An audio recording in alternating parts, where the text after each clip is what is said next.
Welcome to the Krista Escamilla Show. Hello, everyone. Welcome to today's show. It is such an honor to introduce today's guest on the Krista Escamilla Show because she is not only an educator, but she is a legend in the educating space. So, ladies and gentlemen, please let me welcome Miss Barbara Yarbrough. Everybody right now is clapping at home for you. Thank you for being here. Thank you for asking me. Well, I'm so excited to tell your story because I think a lot of people from Midland, they know a little bit about you, but not the whole story on how you became the amazing teacher and educator you are today. So let's just start from the beginning. Sound good? Okay. Whatever the beginning is. How did you become a teacher? Well,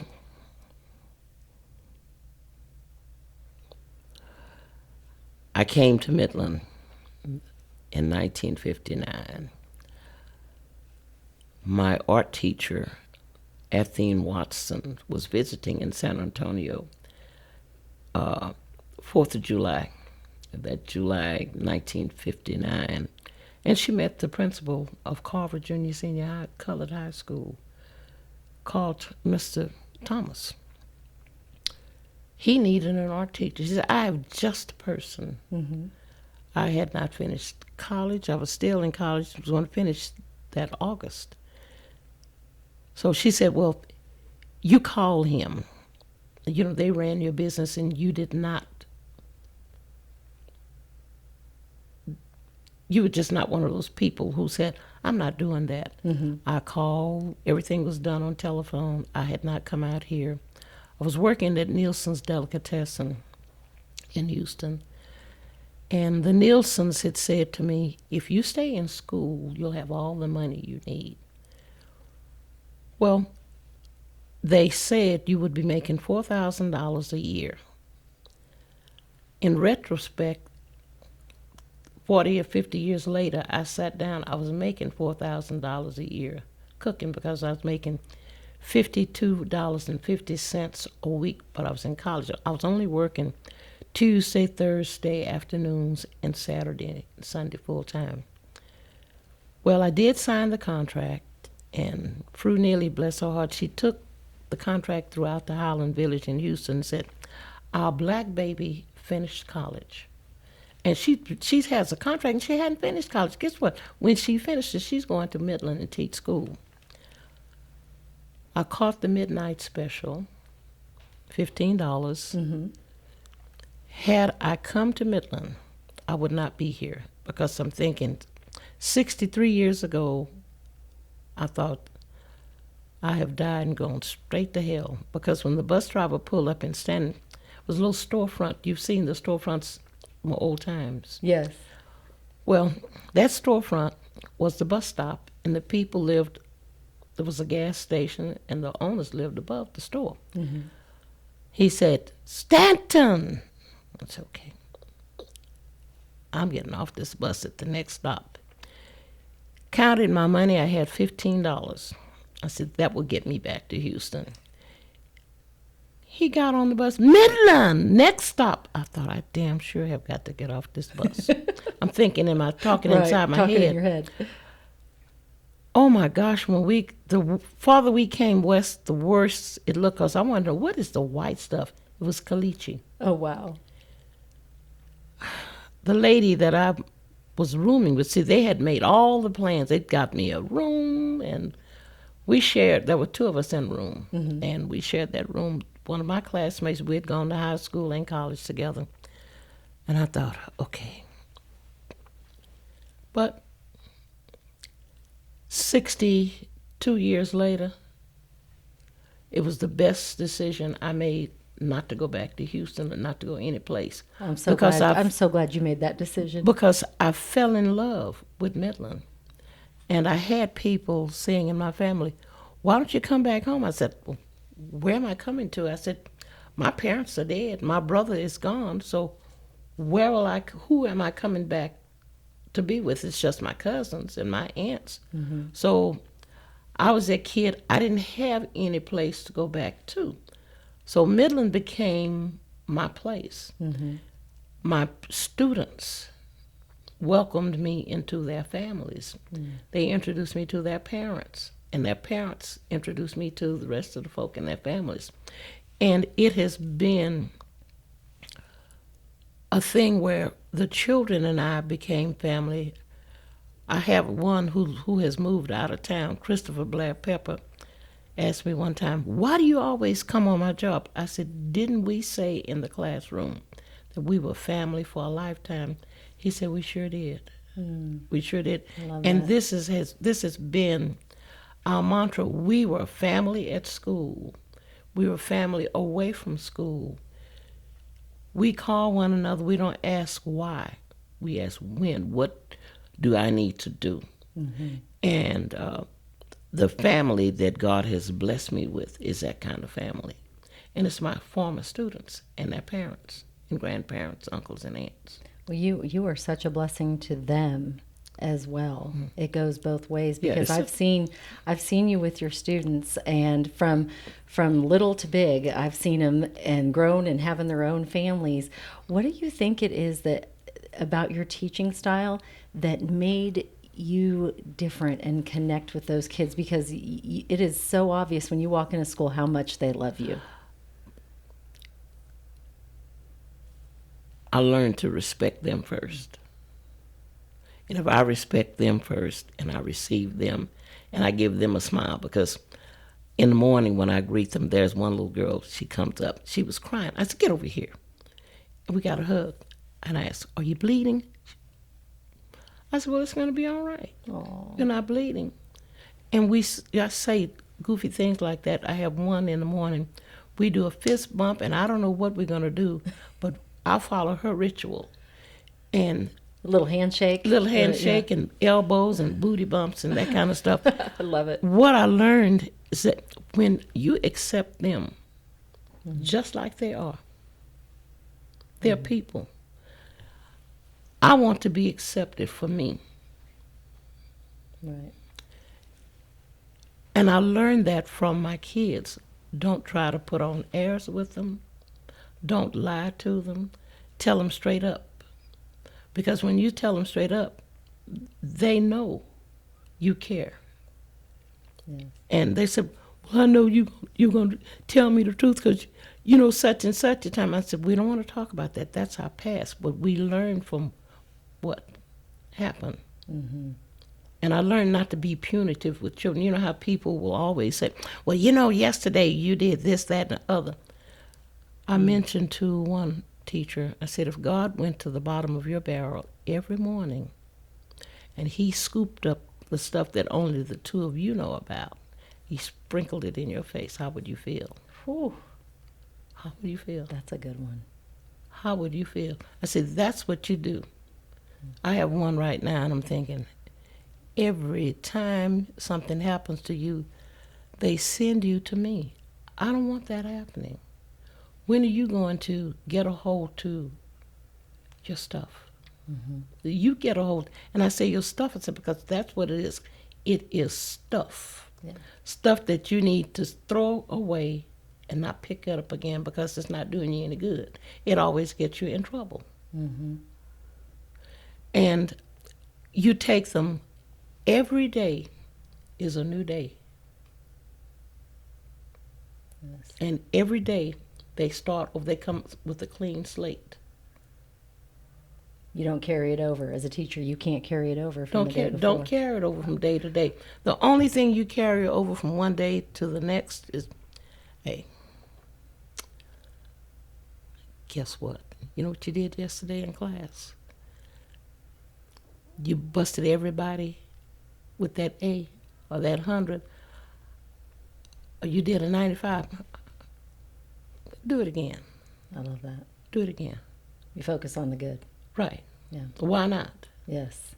Because I asked one person, one little kid, he was belly aching. I said, all of the food that you've eaten since the first day you got here, suppose you still had it all in your body.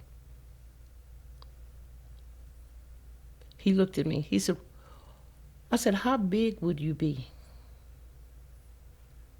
I said, no one could stand you I said, because you'd be a walking garbage can. You would stink up the world. Well, when you keep holding all of that nasty stuff in, it stinks up the world. I said, have you seen people with all the wrinkles in their face? I said, can you imagine what has happened to them? Holding all that stuff in, and all you spew is garbage. What a great analogy. I think that's what you do, is you connect with kids on a level that a lot of people can't get on. And we were kind of talking about this a little bit before we were sitting down with the microphones, but what is it that you would like teachers to know, and parents? Because a lot of parents, they have a hard time talking with the little ones as well. Sit and talk to them. Let them tell you. They want to talk to you without you getting your nerves in a knot. Because most of the time when kids go to, the parents get so, oh, you did what? Be calm, because you did that same stuff. It's true. That's true. You did the same stuff. And we are so quick to judge our children by comparing each child. They're different. You have how many children? 4. Every child is born into a different culture in the house. Yes, for sure. And parents forget that. They were born in a different culture in the house. That first child might have come, you were working to get that kid here, or he came at a time and you were just so stressed, we can't afford this. But yes, you can. You made it work. Well, many times you get that second one, and that first one is still in diapers, and you're stressed out. So different cultures. It's so true. And you think you're raising them all the same. But you're not. But you're not. They're No, so you're not. different. Very different. Right. And you have, all of a sudden you get this little kid who's telling everyone what to do. I would advise every adult to read the book called Firstborn. Firstborn? Firstborn. Okay. I don't know who I'm the writing author it down. is. But it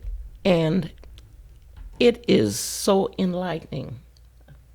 So enlightening on where your children are, because your firstborn child is not always the firstborn. It might be number 2 or number 3 who rises to the occasion to do things. I have some people who say to me, I'm still doing it all by myself. I said, that's your job. Don't worry about the rest of your siblings. That's where God placed you. Right. You do as you are directed. And that's all that matters. Yeah. You don't have control over your brothers and your sisters. Yes, they may come and take all of the money, but you didn't need it. For some reason or other, they need that. But people don't look at it like that. They look at, oh, they're just grubbing. And so you have these kids, when they come to school, you've got all of them in the classroom. All these personalities. All of these personalities from all these different homes. And I find teachers trying to put everybody in the same little box. Right. Not happening. Case in point, one year, I had all these kids, and I'm thinking, nothing's going right. I went and pulled their permanent file folders. And was I shocked? They were children being raised by grandparents whose parents had them when they were teenagers, so grandparents took over. Those kids who were 5 or 6 years younger than an older sibling, well, that kid is the first one because he or she is running things. Then you have the older siblings come and talk to you and say, mom and daddy gives them everything. No. You left, so they got a pay raise. Yeah. But the teachers are trying to do the whole little thing where they're together and you're going to teach them the same. Learning styles is very different. I have a question. This is actually from one of our listeners, right? This is from one of our listeners, Al Escamilla, my husband. He wants to know, did you ever have to break fights while teaching? Of course. How did you handle that? Dummy me stepped in between a kid with a gun. Oh, no. I was on a trip in Lubbock, and one of my it was UIL. This one, it was all colored as they called it. And a youngster, one of my boys, someone had come to the affair and pulled a gun on him. Hit him. Well, he had a gun, and I said, "Excuse me, give me that gun." I didn't say it that way. A little more aggressiveness maybe in that situation. And I said, "I'm gonna whoop you." He looked at me, so I took the gun, and everybody said, "You gave her the gun?" He said, "You don't know like I know." You don't mess with Miss Yarbrough. And because we had this thing, well, when I went, because some of the kids came and got me, the boys came and got me, so they were my backup. And I'm thinking, I thought about that after. I said, "Fool, you could have gotten shot." You could have gotten shot. But they respect you, and they love you, and they had your back. And they had my back. They came to get me because they said, "You're going to know what to do." I said, I don't know what to do. I never knew what to do. And it was always a God thing. He always put it, because I tell my principal, I fly by the seat of my pants. I'm hollering, "Oh, Lord, what do I do?" But that, and I had an incident one year. I had a mama. She snatched one of my girls off the bus and put her daughter on top for fighting. And she lunged and pushed me. Well, the little girl that she had snatched off the bus to have her daughter beat her was, just so happened, I had taught that girl's uncles in kindergarten at Crockett. So I knew the family.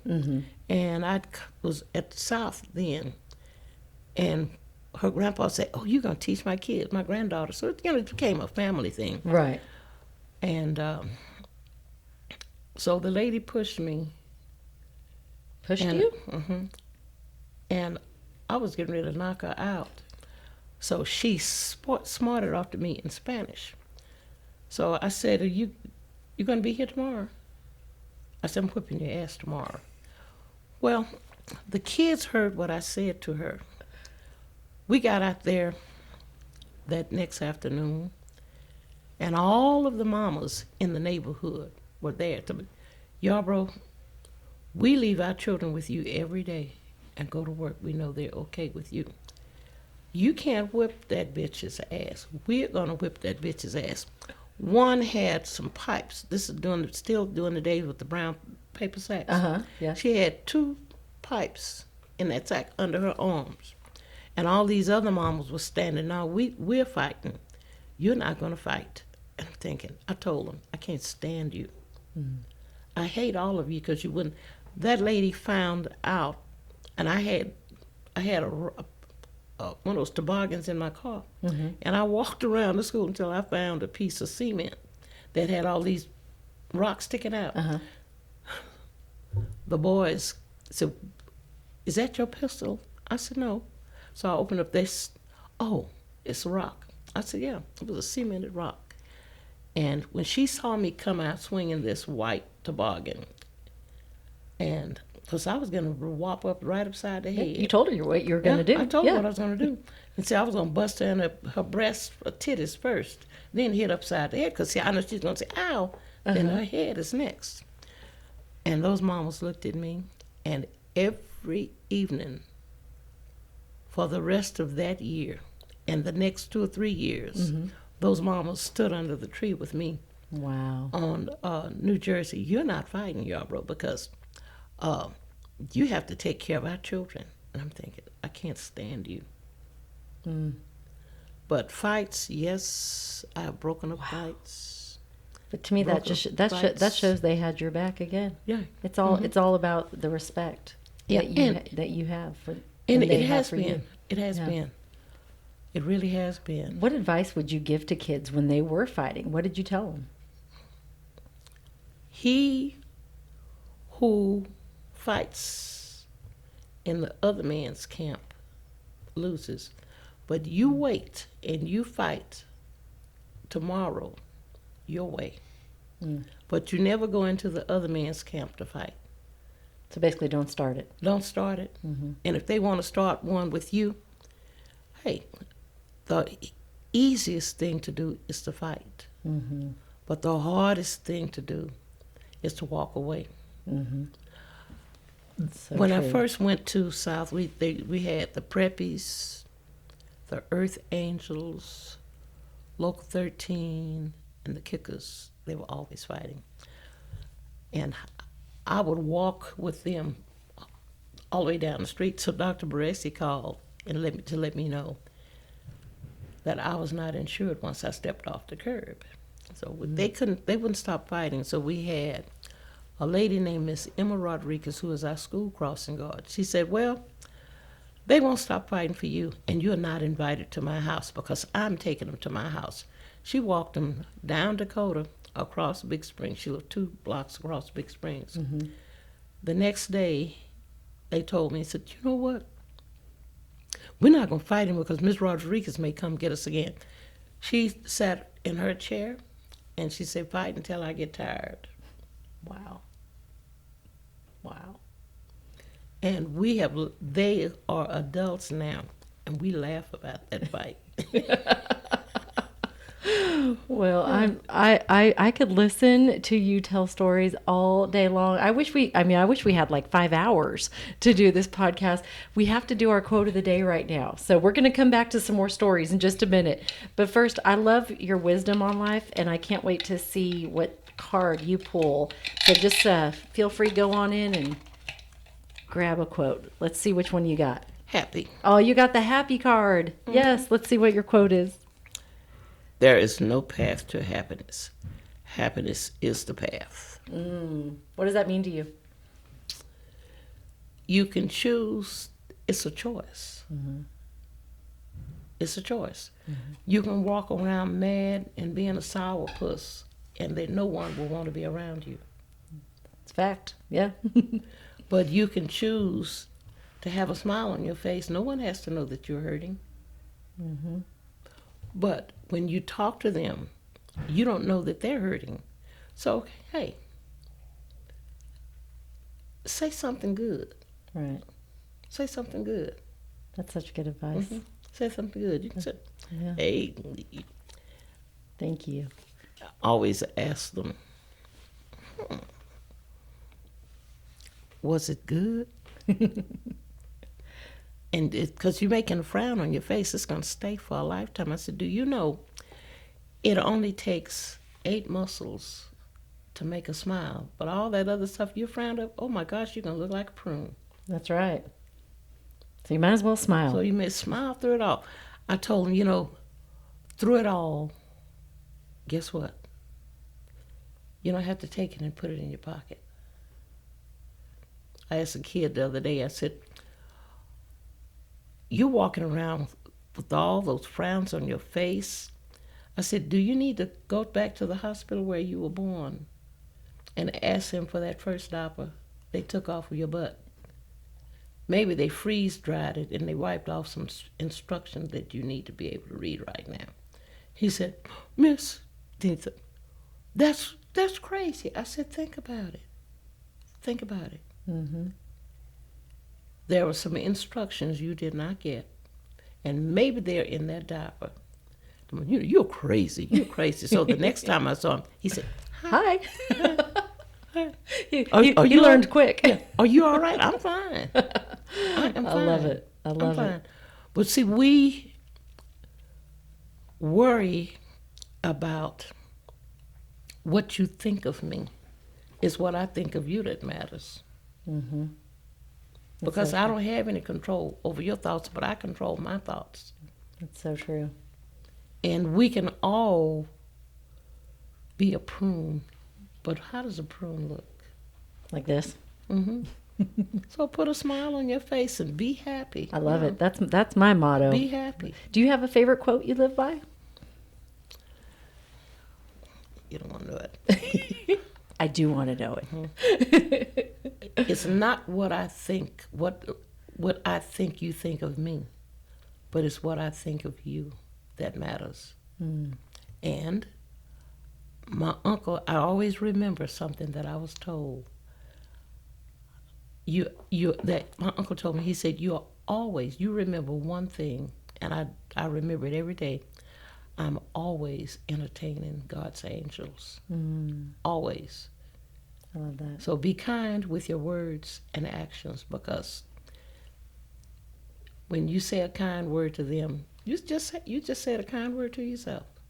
So be kind with your words and actions, and remember, I don't care how ugly they are, how fussy they are, they're one of God's angels. I think you just solved world peace right there. If everybody could listen to that there, I think the world would be a better place. Well, I was 25. You know, when you're 25, you think you, and I was first. Think you know it all? I had finished my first year of teaching. And my uncle got in my face, and I wanted to tell him something. He said, go in the house, take off your glad rags and put on your rags. We had a junkyard. He wouldn't talk to you unless you were working. And he said, baby, always remember that a bird flies high, but he has to come back down to the ground to get a drink of water. And that you are always entertaining God's angels. And degrees don't jump off the wall to clean your ass. I'm looking at my uncle. He said, people do. Smart man. He was. Very smart man. Be kind with your words and actions. And sometimes it's hard, but you still have to do it. Absolutely. What difference do you see with teaching, like maybe back from your first year to teaching today? Then children, I would say the ones I had, because I had all boys during that time, they wanted, so many of them wanted to learn, because their parents had come to Midland. Many of them had come to Midland on cotton picks. And you think the housing situation is bad now, but it was worse then. I can imagine. I had one young man, I wanted to know, why was he always so dirty? So the coach said, go to his house. Go to his house. Which you did quite often. Well, I went to his house. His house was a garage, dirt floor. The heater, the stove, everything in the house that heated the house was a 55-gallon drum. His mom, and his grandmother lived there. He was one of the best running backs that ever came through that school. And I thought, don't you worry about how dirty he is. You take him and you let him get cleaned up.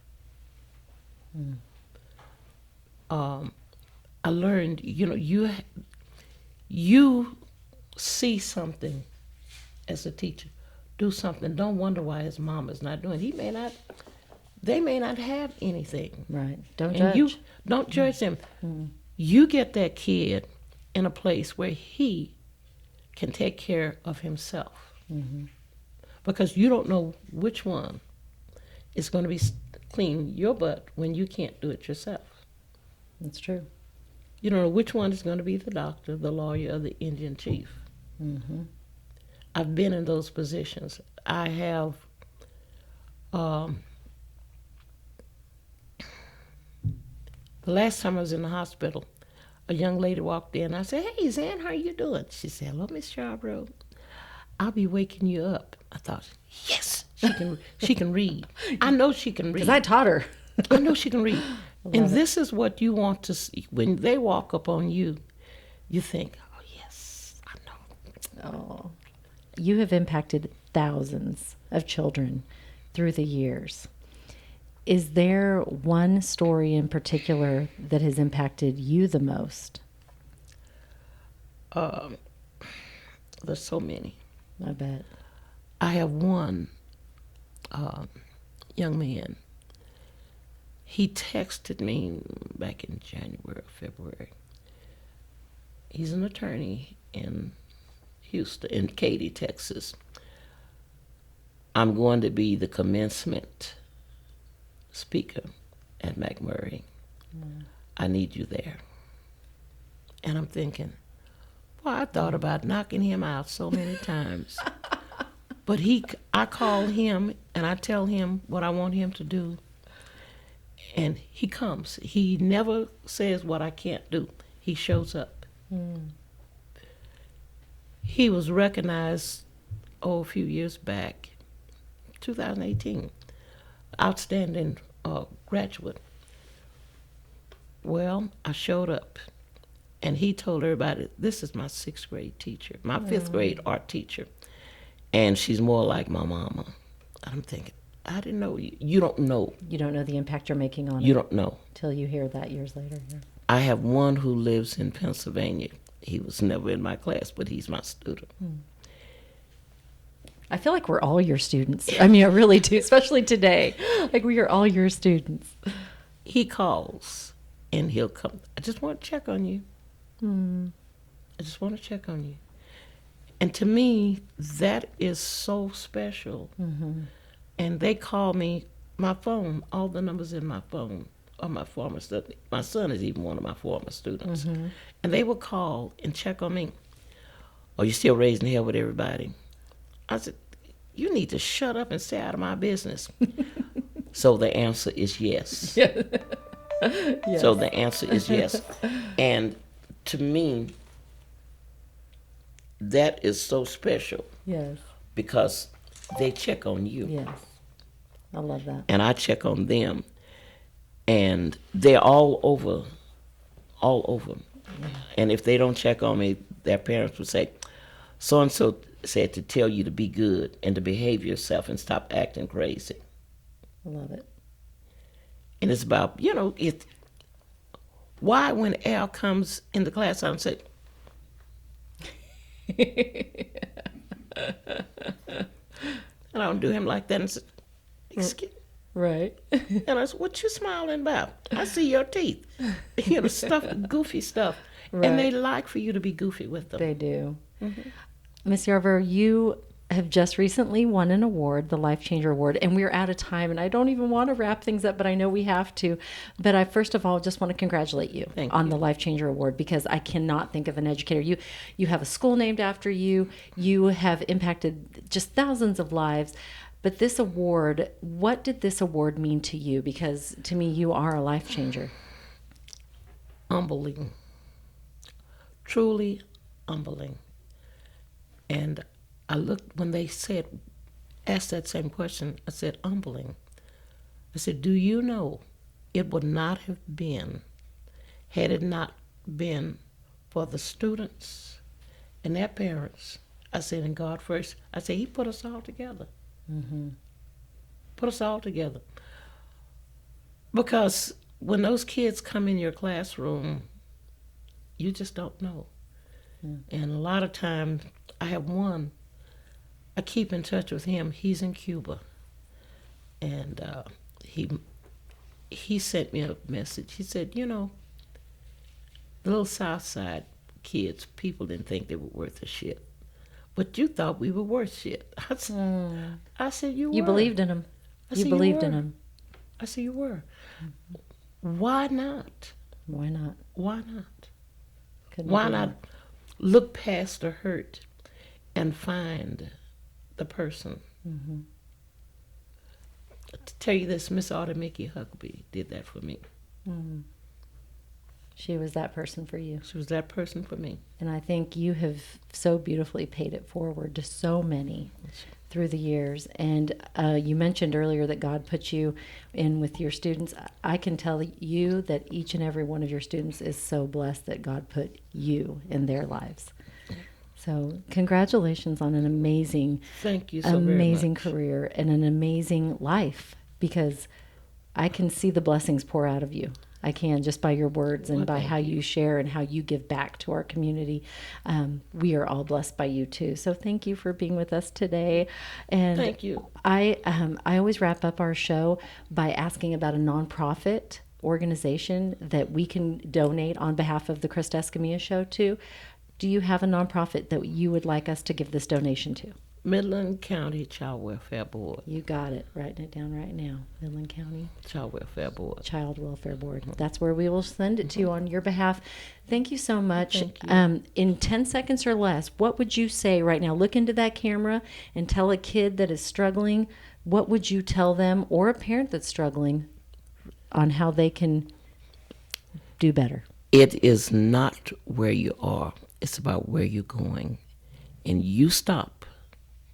You stop and look in the mirror and fall in love with the first person God gave you, and that's you. And you stop and you give yourself a great big hug and a big old juicy kiss. And remember, get in that mirror and fall in love with you and find the one thing that you love doing and go for it. That's beautiful. I'm sorry, I'm in tears. That is beautiful. Thank you, Miss Yarbrough. I cannot tell you how much I appreciate your time today. Thank you. And I hope every single person looks in that mirror today and says those words. She's coming back. Thank you. You're coming back. Will you come back another time? Mm-hmm. Okay, thank you. I just want to give you a big old hug, and I'm going to do that right now. So goodbye, everybody. Dream big, believe in yourself, and never give up. You make it a great day. Thank you so much.